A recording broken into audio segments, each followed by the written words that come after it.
बिस्मिल्लाहिर्रहमानिर्रहीम। अस्सलाम वालेकुम नाज़रीन, मैं अहमद फ़वाद हूँ और आप मेरा यूट्यूब चैनल देख रहे हैं। नाज़रीन, बड़ी ख़बर और ब्रेकिंग न्यूज़ के साथ आज की व्लॉग में आपकी खिदमत में हाज़िर हुआ हूँ। फॉर्म 45 के मामले पर एक और बड़ी डेवलपमेंट हुई है इलेक्शन ट्रिब्यूनल में, और इस मरतबा ख्वाजा आसिफ साहब की जो नशिस्त है, इस नशिस्त पर यह बड़ी डेवलपमेंट हुई है। रेहाना डार साहिबा जो कि ख्वाजा आसिफ के मुकाबले में इस नशिस्त पर लड़ी थी और पीटीआई के फॉर्म 45 के मुताबिक वो ये नशिस्त जीती थी, लेकिन फिर उसके बाद सिस्टम जो है वो थोड़ी देर रुका, रिज़ल्ट्स रुके और फॉर्म 47 जो जारी हुआ उसके मुताबिक ख्वाजा आसिफ साहब ये जो इलेक्शन थे वो जीत गए। बहरहाल इस मामले के ऊपर इलेक्शन ट्रिब्यूनल से रुजू किया था और इलेक्शन ट्रिब्यूनल ने रेहाना डार जो हैं उनकी दरख्वास्त को एक्सेप्ट कर लिया है इनिशियल समात के लिए, और नोटिस भी जारी कर दिए हैं। कुछ तफसीलात इस हवाले से आपके साथ में शेयर करूँगा। दूसरे नंबर पर नाज़रीन, चीफ जस्टिस कादी फ़ैज़ ईसा जो हैं उनका गुस्सा अभी तक ठंडा नहीं हो रहा, या शायद वो चीज़ों को एक्सेप्ट नहीं कर पा रहे, या शायद वो अभी तक फ्रस्ट्रेट हैं। बहरहाल आज भी चीफ जस्टिस कादी फ़ैज़ ईसा साहब जो हैं वो बार बार चकवाल का नाम ले रहे थे, और चकवाल से कौन है, अगर थोड़ा सा चीज़ों को मज़ीद टटोला जाए तो जनरल फैज़ हमीद साहब जो हैं उनका ताल्लुक़ चकवाल से है।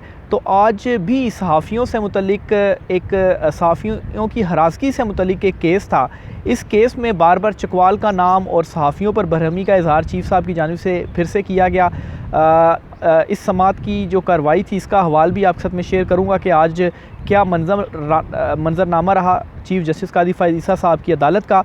फिर इसके अलावा एक दो और ख़बरें हैं। ग्रैंड डायलॉग की राना सनाउल्लाह की जो पेशकश थी इसे भी पीटीआई ने मुस्तरद किया, इस पर भी कुछ तफसीलात मैं आपके साथ में शेयर करूँगा।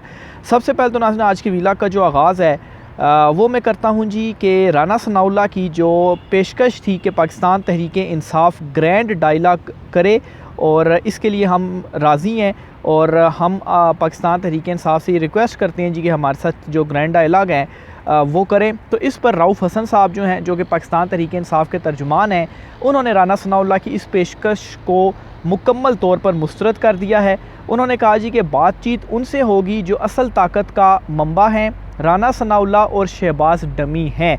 बिल्कुल साफ़ बात कही उन्होंने, और मेरे ख़्याल से सच बात भी यही है और हकीकत भी यही है, और इस हकीकत को तस्लीम कर लेना चाहिए जितना जल्दी हो।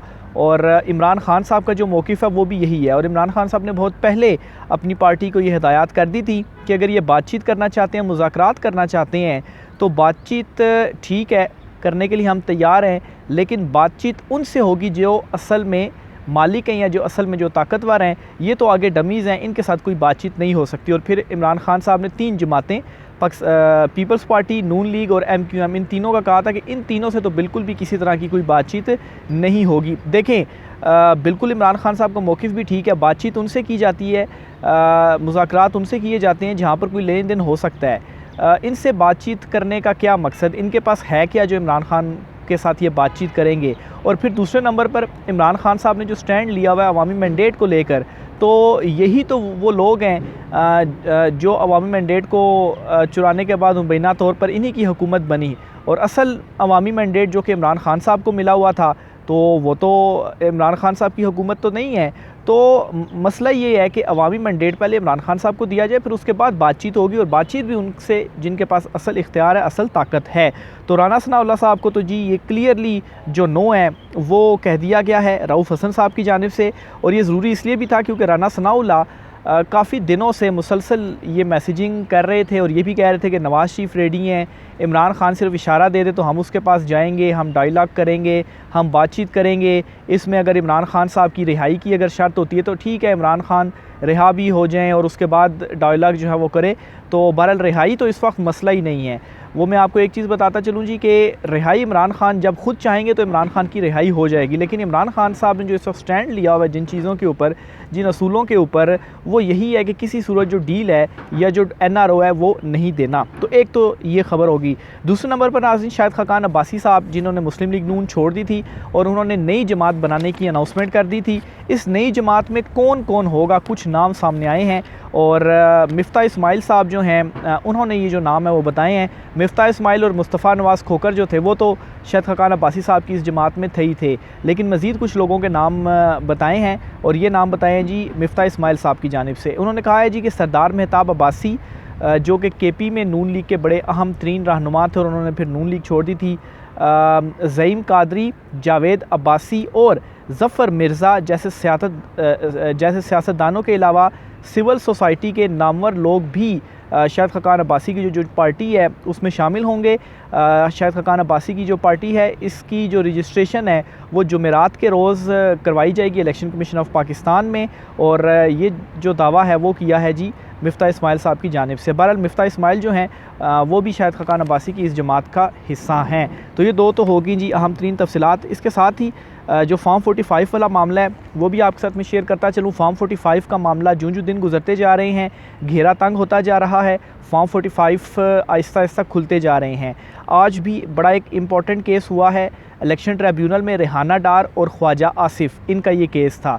इसमें आज अदालत ने क्या किया है कि रेहाना डार की जो दरख्वास्त थी वो समात के लिए मंजूर कर लिया है। उस दरख्वास्त पे क्वेश्चन ये था कि आया इनकी जो दरख्वास्त है वो काबिल समात है भी या नहीं। तो काबिल समात होने का मतलब ये है कि एनफ सबूत रेहाना डार के पास मौजूद हैं, फॉर्म 45 मौजूद हैं कि ये जो दरख्वास्त है ये मज़ीद आगे परस्यू कर दी जाए। ना सिर्फ काबिल समात करार दी गई, समात के लिए मंजूर की गई, बल्कि जो इसमें फ़रीक़ैन थे उनको भी नोटिस जारी कर दिए गए हैं, इलेक्शन कमीशन को भी और ख्वाजा आसिफ को भी। और जो फॉर्म 45 और जो रिकॉर्ड वगैरह है वो भी मांग लिया गया है कि ये दी जाए सारी डिटेल्स, ताकि फिर उसके बाद देखा जाए जी कि जो रेहाना डार साहिबा का मौक़िफ़ है या जो रेहाना डार साहिबा ने अपने फॉर्म 45 वगैरह दिए हैं जिसके मुताबिक 4000 की बर्तरी उनको हासिल थी और वो जीत रही थी, उसके ऊपर जो कोई डिसीजन है वो लिया जा सके। बहरहाल जी रेहाना डार ने इसमें ख्वाजा आसिफ की कामयाबी का नोटिफिकेशन कालअदम करार देने की भी जो इस्तदा थी वो की थी, लेकिन ये इस्तदा फौरी तौर पर तो एक्सेप्ट नहीं हो सकती। लेकिन फ़र्स्ट जो इसका फ़ेज़ था वो कंप्लीट हो चुका है। इस्लामाबाद हाई कोर्ट ने भी इस्लामाबाद के तीनों हलकों में इसी तरह से फॉर्म 45 मंगवाए हुए हैं इलेक्शन कमीशन से और दरखास्तें चल रही हैं। इसी तरह से लाहौर हाई कोर्ट में मज़ीद भी दरखास्तें इलेक्शन ट्रिब्यूनल्स में चल रही हैं। बहुत सारे मामलात लाहौर हाई कोर्ट में इलेक्शन ट्रिब्यूनल के पेंडिंग इसलिए क्योंकि अभी तक जो मज़ीद 6 जजेज़ अपॉइंट किए थे chief justice Lahore high court ने इलेक्शन ट्रिब्यूनल के लिए, जो कि फॉर्म 45 के मैटर सुनेंगे इंतखाबी अज़रदारियों से रिलेटेड, तो उन्हें इलेक्शन कमीशन ऑफ पाकिस्तान अभी तक मंजूर नहीं कर रहा, इसलिए अभी सिर्फ 2 ही जजेज़ हैं। लेकिन ये वाला मामला भी इलेक्शन कमीशन के अगेंस्ट अलहदा से खुल चुका है लाहौर हाई कोर्ट में, और लाहौर हाई कोर्ट ने जवाब मांग लिया इलेक्शन कमीशन से कि आखिर आप ऐसा क्यों कर रहे हैं। ये मुदाखलत है अदलिया के इख्तियारात में जो मौक़िफ़ अपनाया गया था दरख्वास्त में।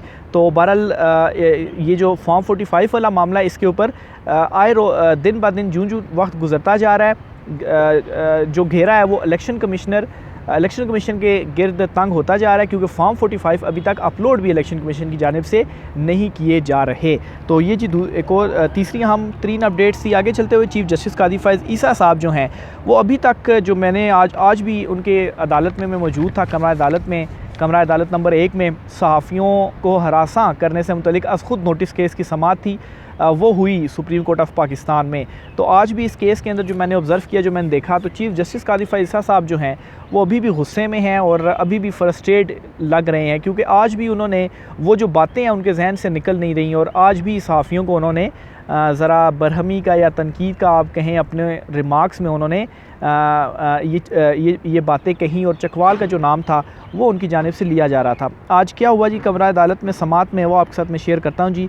अच्छा, इस केस के अंदर 5 दरख्वास्त गुजार थे जिनका ताल्लुक़ चकवाल से था, और उन दरख्वास्त गुजारों ने जब यह खुद नोटिस लिया था तो एक दरख्वास्त दायर की थी कि सहाफ़ी जो हैं वो कुछ भी ख़बर दे देते हैं, उनके लिए कोई रोक टोक नहीं है। हालांकि ऐसा नहीं होता कि कुछ भी हम ख़बर दे दें। आज उन 5 दरख्वास्त गुजारों ने कहा है जी अदालत में आके कि हमने वो दरख्वास्तें ही दायर नहीं की थी, यानी कि इसमें एक और नया कट्टा खुल गया। उस वक्त 5 दरख्वास्त गुजारों ने आकर ये 5 दरख्वास्त गुजारों की दरख्वास्तें सुप्रीम कोर्ट में आई थी, लेकिन आज वो दरख्वास्त गुजार हैं कहते हैं हमने दरख्वास्त ही नहीं दी। तो यहाँ से असल में कार्रवाई का आगाज़ हुआ आज की जो समाअत थी, और फिर यहाँ से आगे वो जो सारे रिमार्क्स और जो चीज़ें थी वो चली हैं। अब मैं आपके सामने वो रखता हूँ जी कि असल में आज हुआ क्या है जी।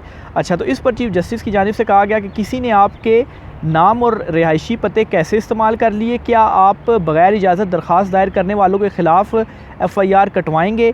तो इस पर जी दरख्वास्त गुजारों ने कहा अगर आपकी सरपरस्ती होगी तो हम FIR कटवा देंगे। तो चीफ जस्टिस ने कहा कि हम सरपरस्ती क्यों करें। अच्छा जी, फिर इसी तरह से जी दौरान समाअत चीफ जस्टिस ने मज़ीद आगे चलते हुए ये रिमार्क्स दिए कि आपको सिर्फ चकवाल वाले क्लाइंट ही क्यों मिलते हैं, TV पर बैठकर हमें दर्स दिया जाता है अदालतों को कैसे चलाना है। यानी कि एक तो यहाँ पर वो चकवाल को ज़रा टारगेट कर रहे हैं, नाम ले रहे हैं। चकवाल से अब किसका ताल्लुक है? साबिक DGISI जनरल फैज़ हमीद साहब हैं, और उनके हवाले से जो आप देखते ही हैं चीफ साहब के रिमार्क्स, तो एक आप समझ लें कि शायद कुछ 36 का आंकड़ा है जो कि इन दोनों के दरमियान चल रहा है। बहरहाल फिर दूसरा जी सहाफ़ियों के हवाले से कि टीवी पर बैठकर हमें दर्स देते हैं कि अदालतों को क्यों चलाना है, तो यहाँ से वो सारा आगाज़ हुआ। आगे चीफ साहब कहते हैं कि पहले हम पर बमबारी की जाती है, फिर अदालत में पेश होकर कहते हैं कि केस नहीं चलाना। अब ये जी चीफ साहब ने जो रिमार्क्स दिए हैं जी, इसमें जो मैं समझूँ इनडायरेक्ट असद तूर साहब को उन्होंने कहा है कि उनकी जानिब से एक दरख्वास्त दी गई थी और फिर बाद में उन्होंने वो दरख्वास्त वापस ले ली थी, तो और वो अपने वीलॉग्स में काफ़ी तनकीद करते हैं चीफ साहब के ऊपर। तो इस पर फिर उन्होंने ये कहा होगा जी कि बमबारी पहले की जाती है और फिर पेश होते हैं, कहते हैं हमने केस नहीं चलाना। मुल्क को तबाह करने के लिए हर कोई अपना हिस्सा डाल रहा है, सच बोलने से क्यों डरते हैं? वकील को अपना एडवोकेट ऑन रिकॉर्ड खुद करने का इख्तियार होता है। कौन सा मशहूर आदमी चकवाल में बैठा हुआ है? अच्छा, ये वो रिमार्क्स हैं जी जिस पर मैंने कहा जी कि इनडायरेक्टली जनरल फैज़ हमीद की जानिब इशारा था, और एक मरतबा फिर से उनके हवाले से रिमार्क्स जो हैं वो दिए गए कि कौन सा मशहूर आदमी चकवाल में बैठा हुआ है। अब इसमें ये कहाँ से बात आ गई कि वहाँ पर कोई मशहूर आदमी बैठा हुआ है, तो या इसमें ये चीज़ पूछने का क्या वो हो गया। लेकिन फिर भी काजी साहब की जानिब से पूछा गया, गालियाँ देना हो तो हर कोई शुरू हो जाता है, कोई सच नहीं बोलता। हम जांच के लिए मामला पंजाब फोरेंसिक लेबॉर्ट्री को भिजवा देते हैं। मुझे एडवोकेट ऑन रिकॉर्ड ने हिदायत दी थी। ये अच्छा ये जी काजी साहब ने नहीं कहा था। अच्छा, फिर इसके अलावा जी काजी साहब ने ये भी कहा कि गलत ख़बर पर कोई माफ़ी तक नहीं मांगता, कोई गलत ख़बर पर ये नहीं कहता हमसे गलती हो गई है। गलतियाँ तो जैसे सिर्फ सुप्रीम कोर्ट के जज ही करते हैं। अच्छा, वैसे जजिस के जो फ़ैसले होते हैं, यानी कि लोअर कोर्ट में और फ़ैसला आता है, लाहौर ऊपर हाई कोर्ट में आकर वो फ़ैसला तब्दील कर दिया जाता है, उस फैसले को कलअदम करार दे दिया जाता है। तो यानी कि इसका मतलब हुआ कि लोअर कोर्ट्स ने गलत फ़ैसले किए हैं जजों ने, तो क्या वो जजेस माफ़ी मांगते हैं अगर इस फार्मूले को देखा जाए?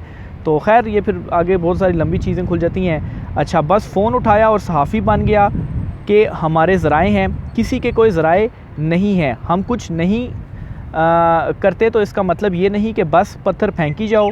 बाहर के मुल्क में ऐसा होता तो हितक इज़्ज़त के केस में जेबें खाली हो जाती। तो बाहर के ममालिक में फिर और भी बहुत सारी ऐसी चीज़ें हैं जो होती हैं जो कि यहाँ पर नहीं होती। तो ये जी आज चीफ जस्टिस काजी फ़ैज़ ईसा साहब जो हैं वो इस केस की उन्होंने समाअत की, और इसमें ये कुछ मैंने मुख्तसर सा आपके सामने पार्ट रखा, अहवाल सामने रखा कि कैसे काजी साहब जो हैं अभी भी उनके माइंड के अंदर वो तमाम तर चीज़ें मौजूद हैं, इसी वजह से वो ये रिमार्क्स दे रहे हैं। एक तो इनडायरेक्टली चकवाल के हवाले से, और चकवाल से ताल्लुक़ है जनरल फैज़ हमीद का, और इसी तरह से सहाफ़ियों से रिलेटेड भी कि सहाफ़ी ये कर देते हैं, सहाफ़ी वो कर देते हैं, क्योंकि जब वो चीफ़ जस्टिस नहीं थे तो बहुत सारे सहाफ़ी उनके प्रो ख़बरें देते थे, लेकिन जब वो चीफ़ बने उसके बाद बहुत सारी ऐसी चीज़ें उन्होंने की जो कि उनके अपने ही रिमार्क्स के ख़िलाफ़ थी।